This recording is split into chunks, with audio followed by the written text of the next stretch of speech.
Thank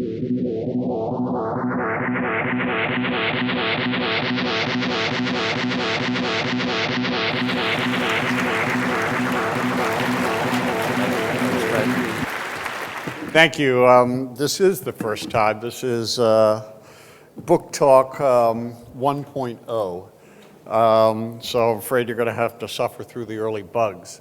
Let me tell you how it began. About 4 years ago, I was on a panel, not as distinguished an event as this one, but on a typical Washington policy panel.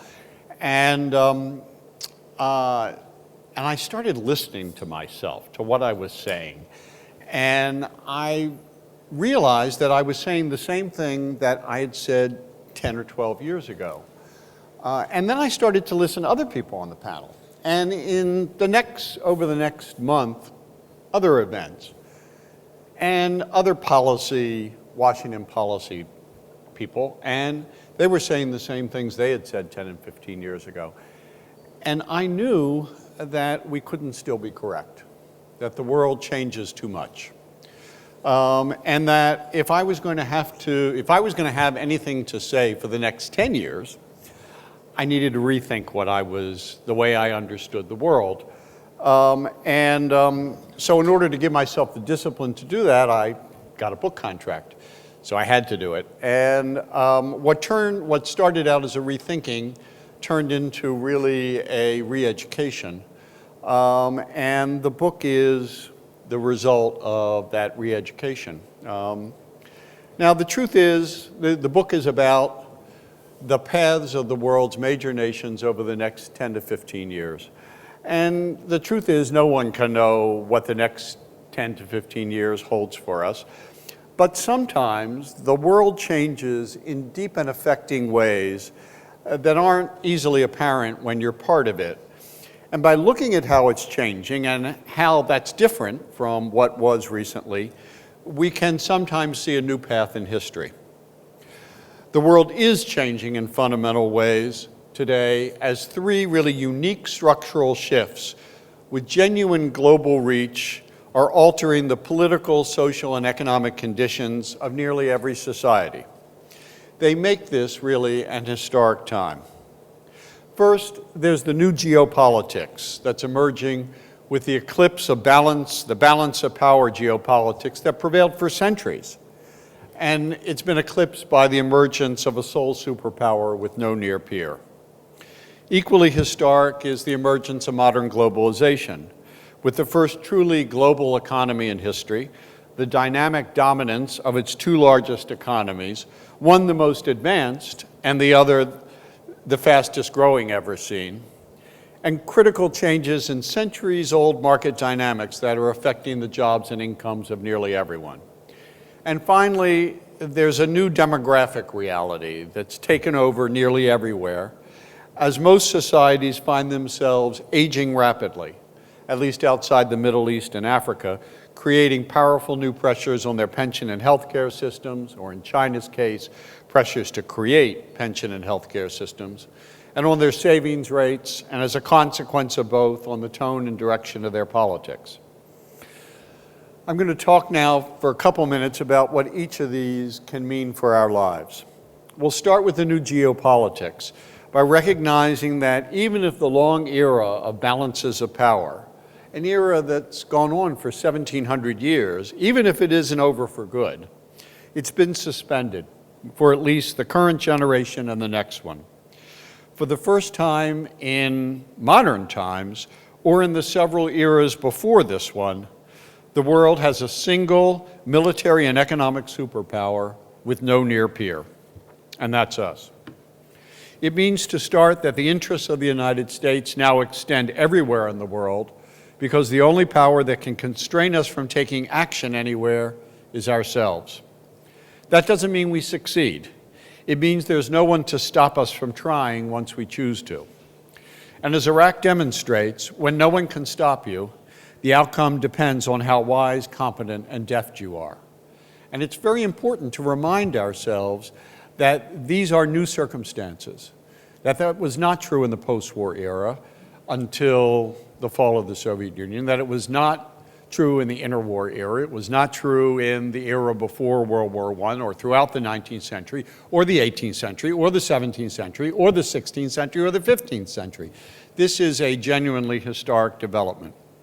As the only nation that can project and maintain serious military forces anywhere in the world, when local and regional conflicts begin to spin out of control, the only power that can guarantee the sea lanes that carry the world's oil and trade, and the only country willing and perhaps able to commit the resources to eventually unravel deadly terrorist networks, the United States will bear the responsibility for global stability for the rest of the lives of everyone here today.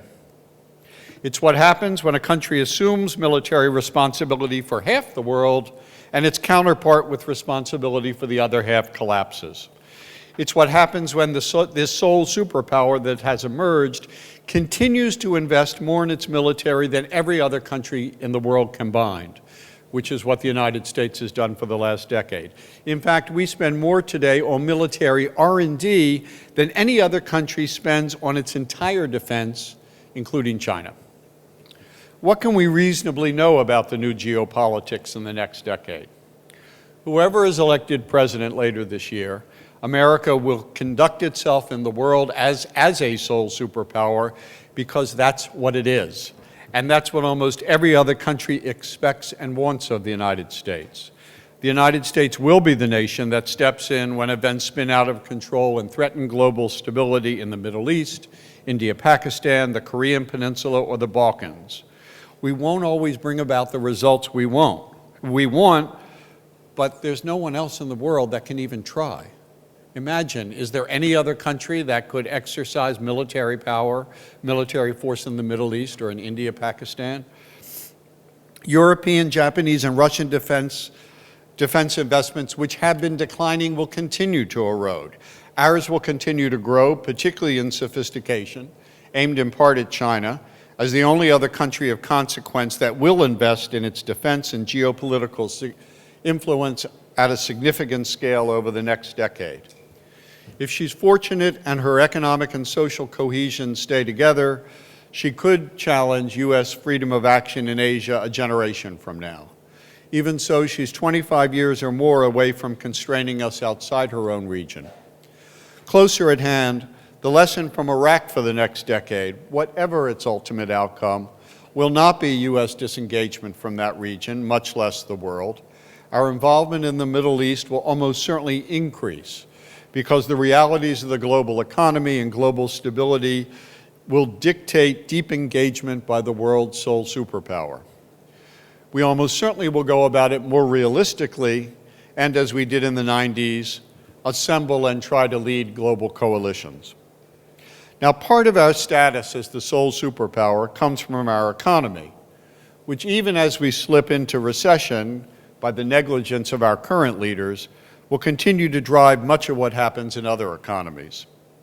One measure is that U.S. imports, more than $2.2 trillion last year, are greater than the entire GDP of all but 4 nations in the world. They make us the indispensable market for almost everybody else, and they create powerful constituencies in other countries that see their own interests align with ours. This role is really a piece of something much bigger and more historic than we are, which is the worldwide movement in this era to use domestic and international markets instead of governments to arrange people's economic activities. That's the essence of what we now call modern globalization. The most important force making this happen is the evidence that for now it works. Over the last 15 years, the socialist economies of the previous half-century collapsed, and the once hugely successful government-directed economies of Asia fell to their knees. All the while, the most market-based major economy, ours, grew faster than any other in the OECD. And something else, led by the US and by Europe, the new WTO set out and now enforces new rules that require the world's developing countries to adopt much of our economic model by opening themselves to domestic and foreign investment and competition. The result is global modernization driven by huge and rapid transfers of advanced technologies, business methods and organization, and trillions of dollars, yen, and euros in capital from American, Japanese, and European corporations to about 40 developing nations.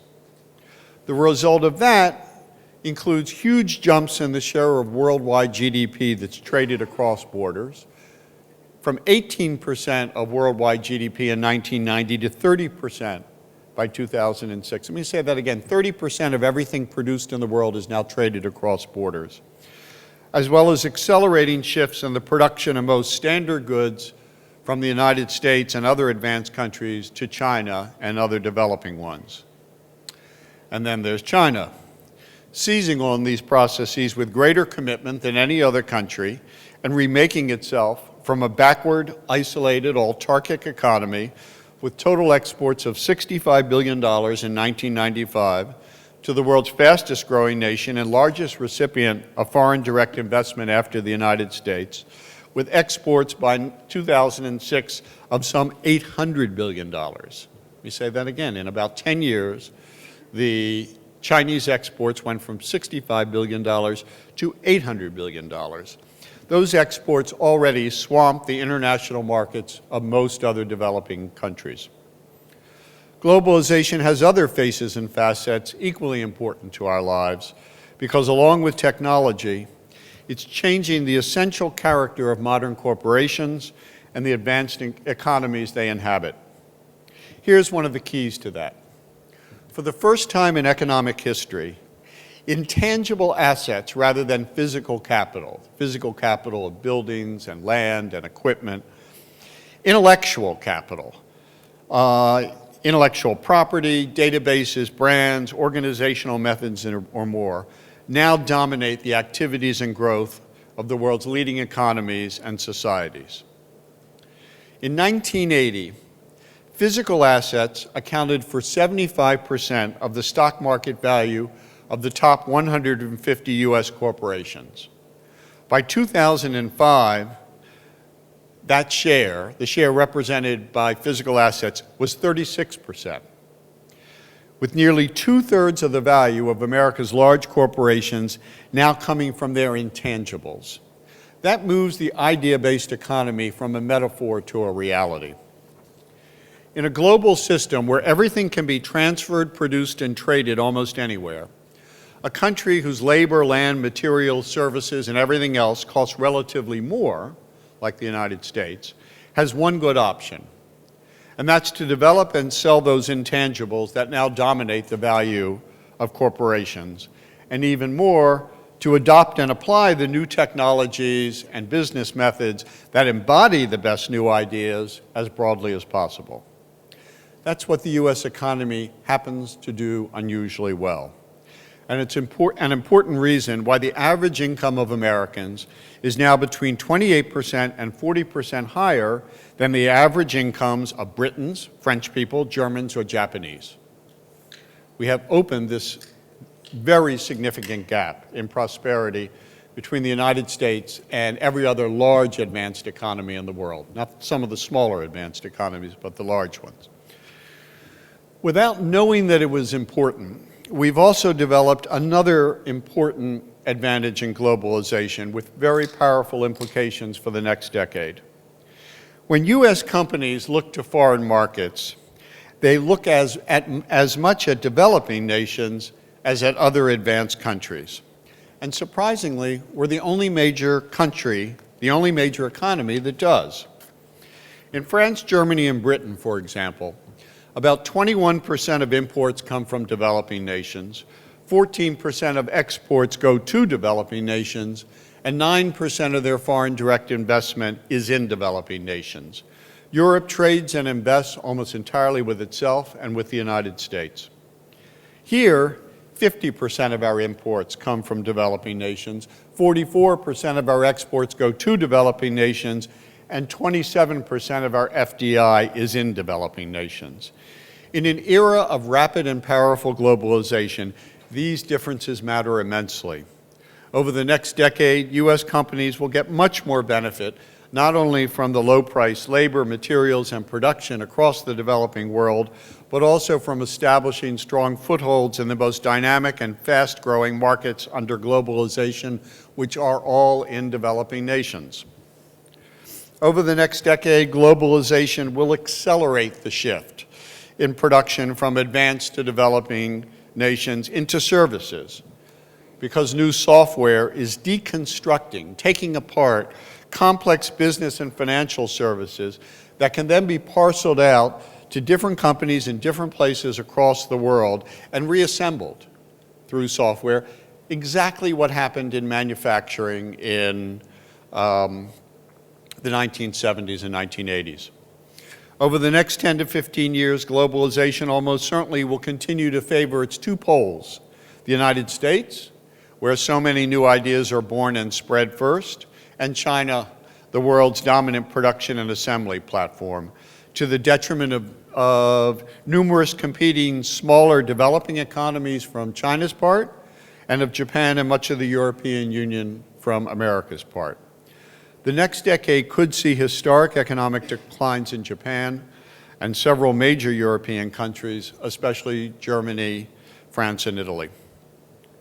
But globalization doesn't play favorites, and it also will intensify certain economic stresses inside China and the United States.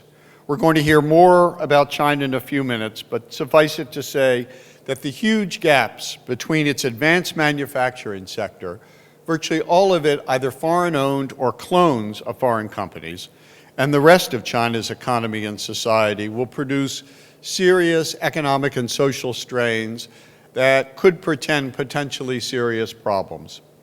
One small example: China's manufacturing has expanded so fast that the country hasn't had the time or capacity to develop a corresponding ability to ensure health and safety.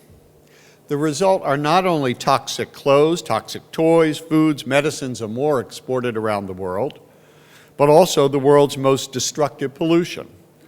All of this comes from the particular development path that globalization has created and that China has seized upon. In the United States and other advanced countries, globalization and the technologies that drive it have begun to change some very basic economic dynamics which affect people's wages and jobs. For example, globalization has dramatically slowed job creation in the United States.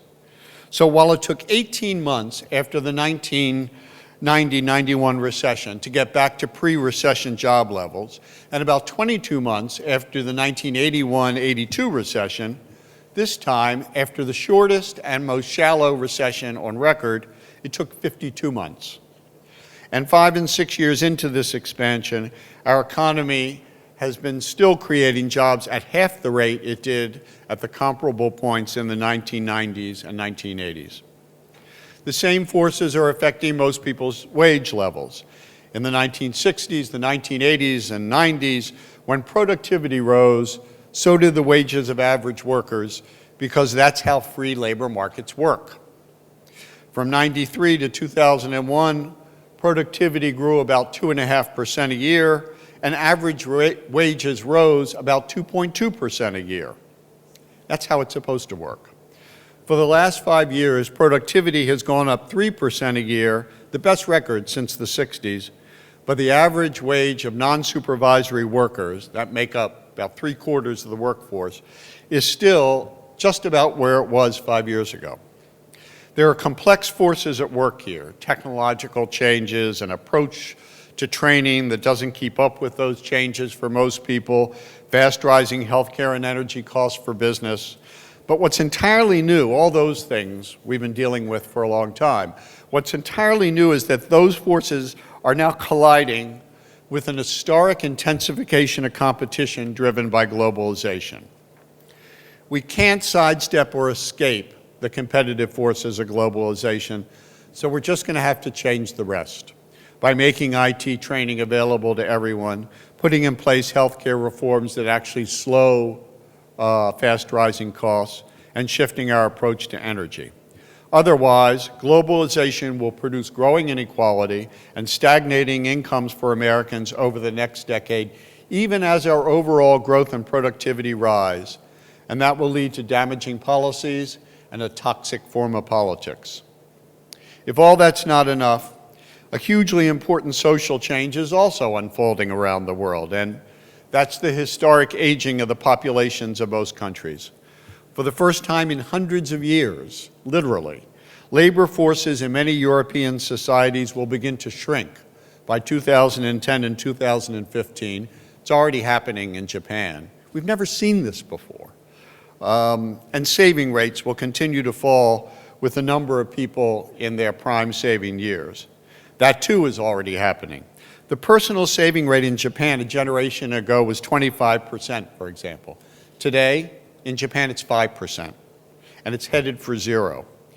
And over the next decade, the number of workers for every retired person will fall to between 1.5 and 2, not only in Japan, but also in Italy, Germany, France, and a little later, Britain too. That will place enormous strains on their pension and healthcare systems, just as slow growth and shrinking labor forces take their toll on the revenues that support them. The result will be fierce political struggles over the social compact in these countries over the next decade, and alongside it, possibly real declines in the quality of life of older Europeans and Japanese. The United States is in better shape demographically for the next 20 years, though perhaps not much longer than that, because we consistently have more children than Europeans or Japanese in both baby bust times as well as baby booms. Interesting difference I didn't know of till I studied it. And because we take in tens of millions of immigrants, most of whom come without aging parents, and then have more children than the rest of us for at least the first generation. So our labor force continues to grow. And even by 2020, we should have close to 2.5 workers for every retired person. And our dominant geopolitical position and better adaptation to globalization should produce more growth to support our boomers' retirement. But these demographic changes also intensify our weak spot, which is our notoriously high and fast-rising healthcare costs. As the number of Americans of the age when the most expensive medical conditions usually strike, that's mainly cancers and heart attacks, grows by tens of millions over the next decade, our healthcare system will be on the ropes. Set aside what you'd like to see happening, and those forces have two likely paths for the next 10 to 15 years. Either we'll begin to quietly withdraw or withhold the most costly forms of care for most people. That's already happening to some degree here, and to even greater extents in Japan and some European countries. Or we'll do what everyone else has been doing for years, and we'll start controlling healthcare prices with all the unavoidable effects of that. The ancient Greeks taught their children that the union of Zeus and Themis, who was the goddess of necessity, produced 3 daughters known as the Fates, who determined the span and control of everyone's life. Most of us see the world differently, confident that human decisions, along with some random events, determine the conditions that people and societies confront and the paths they take. But nature always has a powerful hand in human matters, and the 3 historic shifts of our time have the practical force of nature in their own spheres. Yes, over the next 10 to 15 years, political leaders with particularly good or bad ideas will trigger unexpected turns in our geopolitics. Businesses and governments will come up with new ways to address the stresses of globalization and capitalize on their opportunities. And even the inexorable aging of most societies will produce unanticipated social, economic, and political responses. Yet, these historic developments have staked their claims on our lives, and in this time at least, they will not be denied. Thank you.